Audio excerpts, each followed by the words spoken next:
What is up, everybody? It's your boy Bruce Wulfe back with you again in Dauntless. I know I haven't done my usual thing. I haven't been putting out too many tutorials on this yet, but I've been doing a lot of streaming it. Just trying to get the feel for it, see what people were going to need and all that stuff before I start putting videos out. So I appreciate all the support from all you guys I've been getting on this. The streams have been really fun, and I've been voting some of them over to YouTube. But if you've been missing them, follow me on Twitch, links in the description.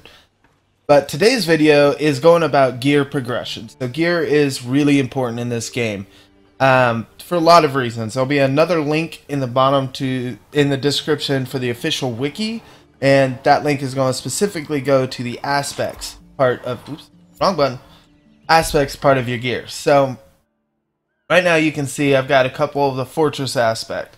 So there is kind of, think of your armor as like, you do get armor set bonuses depending what you're doing. So I can go over here to put all of my old Sentinel stuff on, if I can find it all. And last one out. Boom. Alright, so that gives me a full 5 set of shield, which if I go in there you'll see I have a huge shield. And it also gives me breaker. See? 3-piece of breaker. So, stuff like that, there's various aspects on each piece of gear. So, like Ember's got Fury on it. And unfortunately, this game doesn't really tell you what any of these aspects are. So, the link to their primary wiki is super important, because without it, you're kind of guessing checking to figure out what, Berserk is, what Quick is, what Fury is, what Fortress and Breaker is, and what they all do, which pain in the butt, and I believe it's being fixed. I believe it is being fixed soon. But for now, we have the wiki, so I want to make sure everybody has that, so it will be right underneath all the links in the thing. Where did it go? I have it somewhere.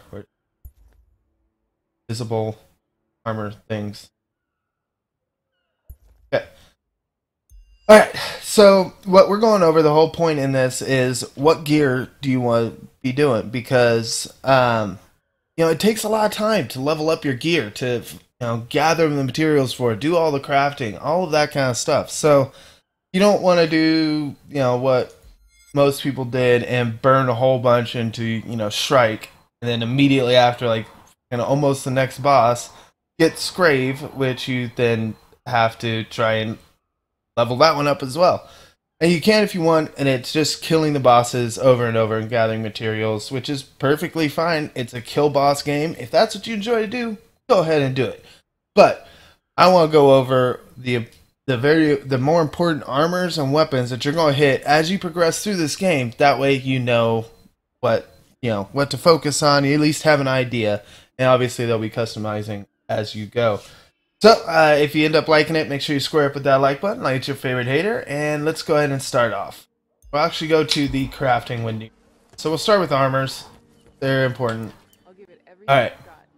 Crafting. Alright, so you start off with Nasher. You can see, like, I haven't made a single piece of Nasher. I didn't. Probably didn't. Wouldn't ever recommend it. Borrowed, you can see you can level it up, but even on the max level, it's only like 24 armor a pop.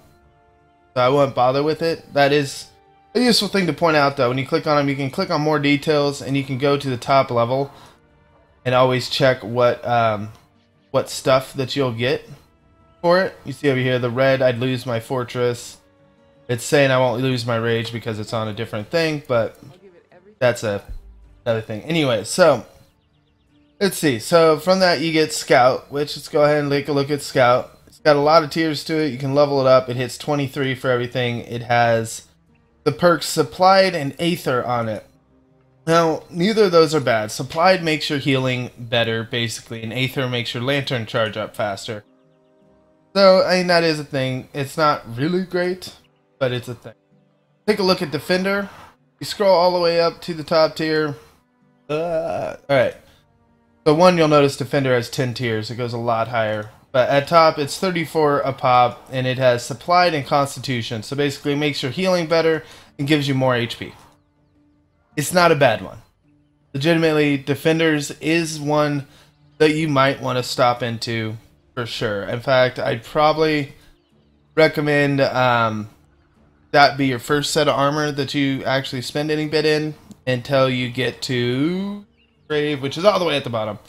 So Scrave stuff, go into it. It's Quick and Beacon, which isn't great. Quick makes your movement speed better. Beacon makes you share all your stats with other people. As you can see here, it's 40 at the top, so it's still not like super high stuff, but it is ice element. So having this around for a long time will help you fight the, various other things, because it has that elemental advantage. So it will help you with ice ones, and I think it makes it, if I remember right, it makes it where it's harder for you to catch on fire. I haven't used it in a while, but pretty sure. Just like wearing fire armor will keep you from freezing when you fight an ice boss. So Scrave's definitely worthwhile to get. As you can see, I've maxed mine out. I still wear it because it's the only ice armor I got, and I really need to stop doing that. Okay, so you have Scrave. I pretty much wore Scrave all the way through Embermane, which Embermane, and yeah, you can. The helm is actually really easy to max out, but the rest of these take Smoke Guga and all kinds of stuff. Gets a little bit of a pain in the butt, but even at the first tier, Embermane is going to be a decent little set for you, because you see they all start at 50, so that's 200 armor right there, plus your lantern, just for having it. It's not bad. It's you're going to have to kill a total of 4 Embermanes anyway, so at that point you'd probably be able to get all of these, at least to some point. And there's a lot of crap. There's a lot of different farming runs for them, so pick a group, get into it, do the little farming stuff, you're good to go. Now, the next spot that you're going to want to spend a lot of time in as an armor is going to be Sentinel. You get Sentinel after you complete the mission to kill a Drask. Now, if you're looking at this, it's max, it's 56. It is not that high of armor. However, it's got a lot of, special perks. It gives you Breaker, which, when this set is full, if I remember right, it gives you 100% boost damage increase to breakable parts of a behemoth, and gives you a damage boost once you defeat a behemoth, or once you break something on a behemoth, stuff like that. It also gives you Fortress, which you can get a full 5 set on if you have the lantern, and so that basically gives you, when it's full up, you get a 150 hit point shield every 8 seconds that you go without getting damage, which, generally speaking, you're going to want to not be taking damage a lot anyway. And if you get it all the way to 5, you get the lantern too. It goes up if you go 60 seconds. So like before, when you're transitioning to his next, point when he moves, you'll have a 300 point damage shield. So it definitely will help you. Fortress is really handy. Even though the resistance is low, Fortress will definitely carry you a fair bit. Really wanted to look into. I wore Sentinel all the way up to Nezaga, which I am now in, which is actually the upgrade to Fortress. We'll go ahead and look at, because I believe, as far as I know, the majority of people, all the way up to the last bosses in this alpha, are wearing Nezaga. So as you can see, it's Fortress and Hunger. Hunger is an aspect that basically gives you lifesteal. You absorb part of the damage you do as HP. And of course you have Fortress. And if you look at top, these are 108 armor a pop for it. So when you see the people that are like, oh, I'm 500, 540, that's why. They've got this stuff and the lantern and are running with it. And that's pretty much what they're going to do. Okay, so that pretty much summons armor. To rehash, Defender, as long as you feel like it. Scrave, worth to have around. Sentinel, as soon as you can. Embermane as a placeholder. Don't spend too much time upgrading it, but it's really good off the basic. Then into Sentinel, as soon as you kill the Drask. From Sentinel, you should be able to go all the way up to Nezaga, and then start going with Nezaga. Okay, that sums up the armor. Weapons. Now, I do not have, there's some of these I haven't got yet. I'm not far enough to them, but I know the basic progression here. It's not really as important with these. The main ones I'd want to point out is, like, you can spend all this time upgrading Drask, which once you defeat the regular Drask, you're probably going to want to because you don't get another higher level zappy weapon until Zaga. But all the way down here. My only thing is Char Blades. You can see I upgraded the heck out of these. And as soon as I got all kinds of upgrading and everything to 210 and I spent a lot of stuff, Embermane popped up, which starts at 260 power.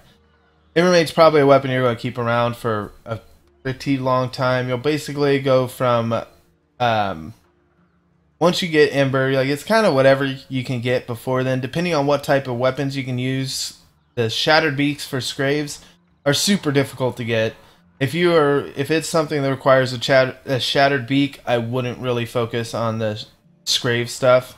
It's really nice to have the ice, it really is, but requiring a Shattered Beak, man, Shattered Beaks are just a pain in the ass. For the record, to get Shattered Beak, you have to break the Scrave's face twice. It may not mean something to everybody, but those that have been searching for how to do it, that's how you do it, and it isn't easy. See, I love maxed out Strike Blades because they're super cheap, and I used those up until I got up here to Char, which then I started upgrading. Chars aren't bad. They're, especially if you're a Chain Blader, fire is a really good element to have as your Chain Blade element. But yeah, don't worry about it too much. Leveling up to 200 or so is fine because as you can see, once you get up here, you get into the big ones. Panger is Ice Elemental, so that's pretty much all of us have these things around just to be Ice Elemental for us. Embermane, you'll use that for quite a while. You'll use that until most likely you get to Thunderclaw or Stormclaw for these, which start out at 280. So they aren't that bad. You can pick it up and upgrade it a little bit. You'll see a lot of people with the light green weapons running around. Next past that would be the Pinger stuff, which starts at 300. And isn't too bad to upgrade. Panger's pretty easy to find farming groups for. I wouldn't worry about his armor because you'll bypass his armor just so fast. But his weapon is pretty solid. The next one you're going to want to get is going to be Nezaga. Noticing a trend, Nezaga is a good point. Good point of all that. Nezaga is 430. And then the last weapon that you'll probably see is Shroud Weapon, which is the one that gives off black energy whenever it's doing its elementals, so that one's going to be the next high one. But Zagas are definitely worth putting some time in on, and yeah, that's why I'm currently sitting right about here. Zaga? Like so. So, yeah, this is Zaga armor.